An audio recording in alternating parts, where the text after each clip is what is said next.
এই বৃদ্ধা মহিলাটি এতটাই হারামি ছিল যে সে তার স্বামীর জন্য বিড়ালের গু দিয়ে স্যান্ডউইচ তৈরি করে ফেলে এবং তা তার স্বামীকে এনে দেয়। স্বামী সেটি না দেখেই খেয়ে নেয়। স্ত্রী ভয় পেয়ে পাশের ঘরে চলে যায়, কিন্তু তখনই স্বামী আবার চিৎকার করে ওঠে, আমার স্যান্ডউইচ কোথায়? স্ত্রী তাড়াতাড়ি এসে তাকে আবার স্যান্ডউইচ দিয়ে যায়।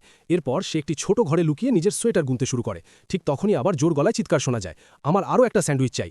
শেষে স্ত্রীকে আবার রান্নাঘরে আসতে হয় এবং স্যান্ডউইচ বানানো চালিয়ে যেতে হয়। রাগান্বিত স্ত্রী পাশ থেকে বাসন ধোয়ার সাবান তুলে স্যান্ডউইচের ভেতর দিয়ে দেয় এবং তা বাইরে পাঠিয়ে দেয়।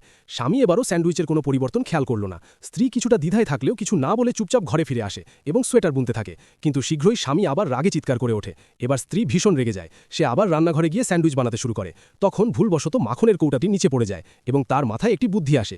সে কাঁচের টুকরোগুলো স্যান্ডউইচের ভেতরে ভরে দেয় এবং তা বাইরে নিয়ে যায়। আশ্চর্যের বিষয় হলো স্বামী এবারও কোনো ভ্রুক্ষেপ করল না এবং গুগরাসে তা খেতে লাগলো।